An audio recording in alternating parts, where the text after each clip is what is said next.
SCC CGL in one word. Consistency. One message to someone who is about to give up. This field rewards consistent learners, not intelligent minds. One myth about SSC CGL you want to break. This field is highly dominated by maths background students. Ideal study hours. 10 to 12. So एक doubt है, क्या SSC crack करने के लिए आपका पहले से intelligent होना जरूरी है? मैंने तो अभी तक जितने एग्जाम्पल्स देखे वो शायद एवरेज स्टूडेंट्स ने ही क्रैक करा और इंटेलिजेंट स्टूडेंट्स रह गए हैं।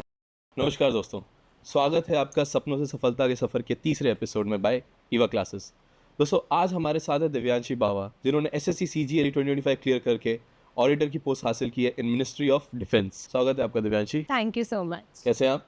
बिल्कुल ठीक। कैसा फील कर रहे हैं आप? खुश हूँ खुश हैं? After a long term. तो दिव्यांशी, घर पे सब कैसा फील कर रहे हैं? बहुत खुश हैं, पेरेंट्स वगैरह बहुत प्राउड फील कर रहे हैं। राइट। और रिलेटिव्स के तो फ़ोन आने बंद नहीं हो रहे होंगे? हाँ जी, अभी तक फाइनल रिजल्ट आया नहीं है तो उसके बाद और ज़्यादा रहेगा। Right, okay. So Divyanshi, let's start from the beginning. आप अपना मुझे 11th-12th का बताइए कि where were you in 11th and 12th? Okay, so 11th-12th मैंने स्कूलिंग करा है और मेरा बैकग्राउंड बायोलॉजी रहा है। सो आपका background was biology. So mostly जो बच्चे 11th में बायोलॉजी सेलेक्ट करते हैं उनका मेन मोटिव रहता है नीट क्लियर करना। सो आपने उस बात पे वॉक किया था? यस, मैंने भी नीट की प्रेपरेशन करी थी बट ड्यूरिंग स्कूल टाइम नहीं करी थी। वो मैंने 12th के बाद कोरोना आ गया था तो उस ड्यूरिंग मैंने नीट की प्रेपरेशन करी थी और I couldn't get through the exam. Okay. हुआ यही था कि जिस ईयर मैंने अटेम्प्ट किया था 12th के बाद, उस वक्त 3 घंटे के पेपर में मेरे को लास्ट 45 मिनट्स में पैनिक हो गया था और उसके बाद फिर पूरा पेपर ख़राब कर दिया था मैंने। सो ये स्विच कैसे आया कि आपने बायोलॉजी के जस्ट बाद आपने SSC CGL की प्रेप करना चूज़ किया? अब नीट तो मेरे हाथ से निकल चुका था बिल्कुल। तो उसके बाद फिर ऐसे था कि अब मुझे कुछ स्टेबिलिटी का ऑप्शन चूज़ करना था और थोड़ी जल्दी जॉब चाहिए थी क्योंकि जैसे अगर बायोलॉजी में फर्दर स्टडीज़ भी हम करते हैं तो it will take a lot of time. बिल्कुल। तो फिर मेरे को ऐसा था कि हाँ कुछ स्टेबल करना है तो I switch to government jobs. Okay, that's great. So Divyanshi, biology background के बाद जब आप SSC में आए तो जो ट्रांजिशन था उसके बाद सबसे बड़ा शॉक आपके लिए रियलिटी चेक क्या था? जब मैं ईवा क्लासेस में आई थी रियलिटी चेक यही था कि इंग्लिश को छोड़ के, क्योंकि मैं इंग्लिश मीडियम से हूँ, इंग्लिश को छोड़ के तीनों सब्जेक्ट्स ही बहुत नए थे। तो मेरे को एकदम बेसिक से स्टार्ट करना था और बेसिक से भी बोलो कि एकदम ज़ीरो से भी नहीं मैंने बोरिंग करके पढ़ा। तो okay.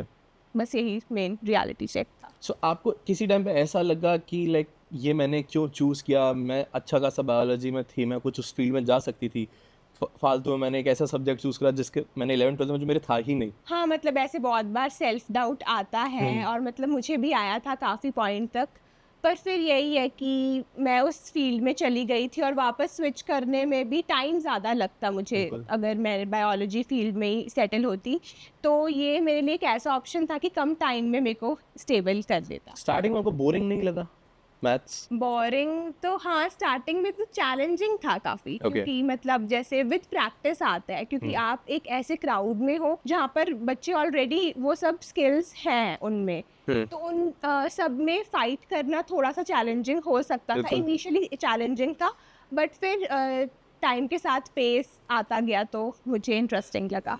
Right, great. So Divyanshi, honestly बताइए, GK, मैथ्स एंड रीजनिंग में से कौन सा सब्जेक्ट ऐसा था जो आप जिसमें आपको सबसे ज़्यादा स्ट्रगल करना पड़ा? मैथ्स और GK दोनों में काफ़ी स्ट्रगल करना पड़ा क्योंकि मैथ्स अगेन मेरा बैकग्राउंड नहीं था और बिल्कुल। GK ह्यूमैनिटीज़ एकदम काफ़ी टाइम हो गया था उसे सब्जेक्ट्स को छोड़े हुए, तो इन दोनों में मुझे सबसे ज़्यादा स्ट्रगल करना पड़ा। ओके। सो उस स्ट्रगल को अगर आप एक वर्ड में डिफाइन करें, एक सेंटेंस में डिफाइन करें, तो आप वो कैसे करेंगी? क्या था उस स्ट्रगल में? What was the main struggle that you faced in that subject? Was it practicing, was it consistency, time management, क्या? ओके, सो मैथ्स में बेसिकली यही था कि कॉन्सेप्ट्स को कवर करने में बहुत टाइम जाता था क्योंकि मेरे लिए सब कुछ नया था। तो कॉन्सेप्ट को कवर करना, फिर उसको अप्लाई करना, फिर प्रैक्टिस करना, तो इन चीज़ों में टाइम लगता था। तो यही स्ट्रगल था।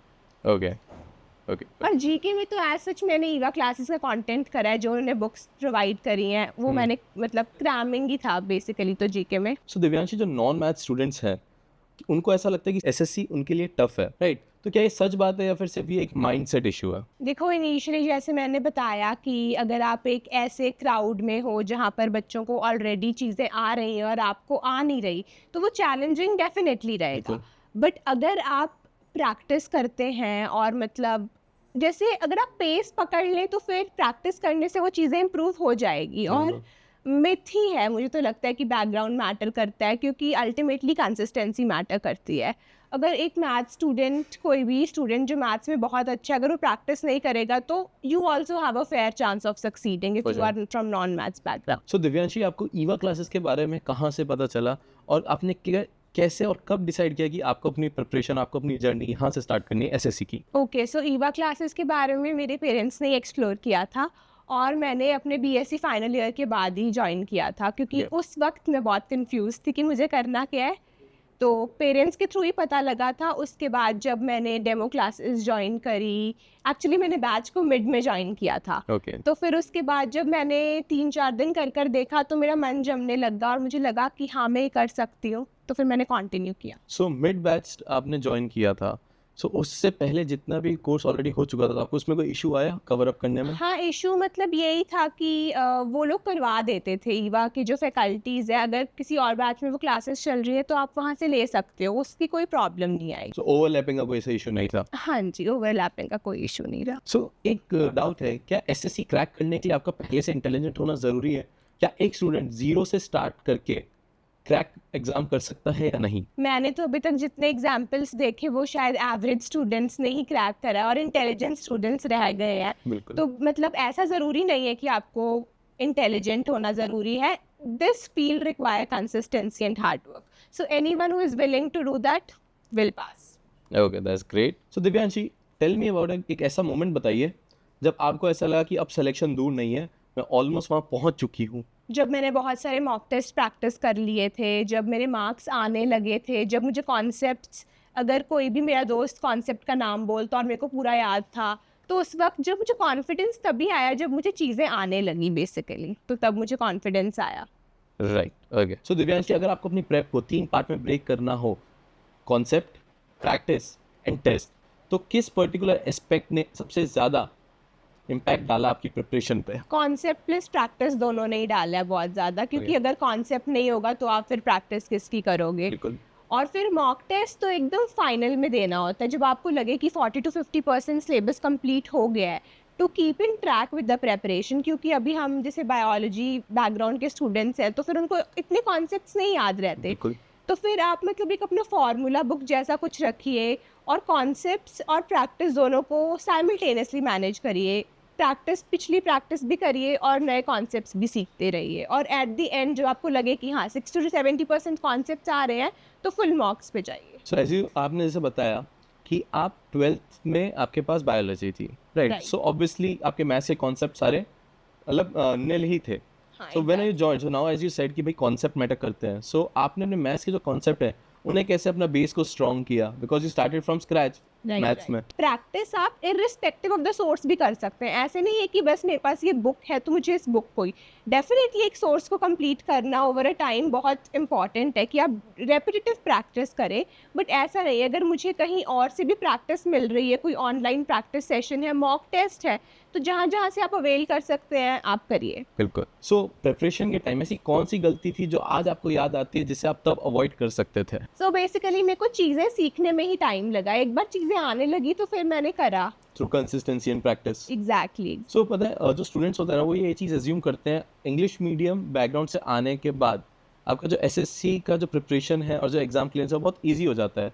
सो इसकी ग्राउंड रियलिटी क्या है? नहीं, ऐसा तो कुछ भी नहीं है। डेफिनेटली जो इंग्लिश मीडियम के स्टूडेंट्स हैं उन्हें एक एज रहता है, पर जैसे देखो अगर जैसे हमारी ग्रामर है, वो कैब, कॉम्प्रीहेंशन और ग्रामर, कोर ग्रामर है, तो बेसिकली उसमें ज़्यादा फ़र्क नहीं पड़ता। वो कैब तो अब जैसे रूट वर्ड्स के थ्रू सब क्लास में करवाते हैं, ठीक है, तो वो क्रैम करने से ही आएगी और वो समझने से ही आएगी, तो उसमें लैंग्वेज इतना बड़ा रोल नहीं प्ले करता। हाँ, इंग्लिश मीडियम स्टूडेंट्स को ग्रामर के रूल्स समझने में, उन्हें इम्प्लीमेंट करने में, वो बेसिकली एरर्स वाले क्वेश्चन होते हैं, वहाँ पर थोड़ा एज मिलता है। So during your preparation time आपका एक टिपिकल सीरियस डे कैसा दिखता था? आप कंसिस्टेंट थे या फिर अप्स एंड डाउन्स आए आपके? मतलब अप्स एंड डाउन्स में भी कंसिस्टेंट रहना बहुत ज़रूरी है। अब एक टिपिकल सीरियस डे ऐसा ही था कि ईवा क्लासेस आओ, अपना जो सारी क्लासेस हैं वो लो, घर पर जाके रिवाइज करो, प्रैक्टिस करो, दैट्स इट। राइट। सो घर पे प्रैक्टिस और यहाँ पे बैठ के प्रैक्टिस करने में कोई डिफरेंस था? सो बेसिकली जो कंप्यूटर बेस्ड टेस्ट होते थे वो टाइमर के साथ होते थे, और ऑफलाइन टेस्ट में टाइम बाउंड नहीं था वो एक टाइप से, यही डिफरेंस था। सो दिव्यांशी, प्रिपरेशन के टाइम खुद की प्रोग्रेस को किसी और की प्रोग्रेस से कंपेयर करना कितना डेंजरस हो सकता है? बहुत डेंजरस हो सकता है, मैंने खुद भी किया और मैंने दूसरों को करते हुए भी देखा है। बट ये हमारे टीचर्स भी हमें क्लास में बोलते हैं कि हम सबके बैकग्राउंड्स अलग हैं, तो हमें ऐसे एंड गोल पे फोकस करना चाहिए। आप अपने टारगेट्स बनाइए जो आपको वीकली, फोर्टनाइटली, मंथली अचीव करने, और आप खुद से देखिए कि मैं 1 महीने पहले कैसा था और अब क्या कर रहा हूँ। तो खुद से comparison will prove to be more rewarding rather than कि किसी और से कंपेयर करना। सो रिजल्ट से पहले की जो दिव्यांशी है और आज Divyanshi auditor and CGDA defence ministry, इन दोनों में क्या डिफरेंस है? तो पहले वाली दिव्यांशी थोड़ा सेल्फ डाउट में थी कि क्योंकि उसने अभी तक कुछ अचीव नहीं किया था, राइट। और आज वाली दिव्यांशी ने अपना फाइनल रिजल्ट में नाम देखा है, तो she is basically content, Right. Not that content but quite content. So अगर आप अपने ओल्ड सेल्फ को एक एडवाइस देना चाहोगे तो वो क्या होगी? ओके, सो जितना भी तुम हार्ड वर्क पुट कर रही हो वो एकदम it is gonna be rewardious, और जितने भी तुमने स्ट्रगल फेस करे हैं they all are worth it. और मैं अपनी यंगर सेल्फ को यही बोलना चाहती हूँ कि थोड़ा सेल्फ डाउट कम करना चाहिए था मुझे, बिकॉज एट द एंड अगर आपने किसी भी फील्ड में हार्ड वर्क किया है ना, that is gonna reward you one day. Are you satisfied with your result that you have got? Pretty satisfied, एकदम तो सेटिस्फाइड नहीं हूँ, हमेशा हायर एम करना ही चाहिए। So SSC CGL में हायर पोस्ट मिलती है बट ऑफनली आपको आपके होम स्टेट में नहीं मिलती, दूर मिलती है। सो आप क्या प्रेफर करते हैं, क्या बेटर है? मैंने इस बार यही प्रेफर किया है कि मुझे होम स्टेट के पास मिल जाए, पर वो थोड़ी सी अगर लोअर ग्रेड पे भी है तो I am good with it. If आपको कोई इस इशू नहीं है यस इस चीज से, okay, that's nice. Okay Divyanshi, तो अब एक रैपिड फायर राउंड करते हैं। SSC CGL in one word, consistency, notes और PYQ, PYQs, ऑनलाइन कोचिंग या offline coaching, offline coaching, hard work और लक, हार्ड वर्क, मैथ्स और रीजनिंग, मैथ्स और इंग्लिश, मैथ्स, मॉक, लव और hate, neutral, neutral, one subject that saved your result, GS, one subject that you avoided the most, GS, sectional mocks or full length mocks, sectional mocks, ideal study hours, 10 to 12. one message to someone who is about to give up, This field rewards consistent learners, not intelligent minds. one myth about SSC CGL you want to break, This field is highly dominated by maths background students. so one misconception about EVA classes. कि यहाँ की fees बहुत ज़्यादा है। That's true. So दोस्तों, ये थे दिव्यांशी बावा और उनकी success story of SSC CGL 2025। मिलते हैं आपसे एक नए एपिसोड के साथ और एक नई सक्सेस स्टोरी के साथ। धन्यवाद।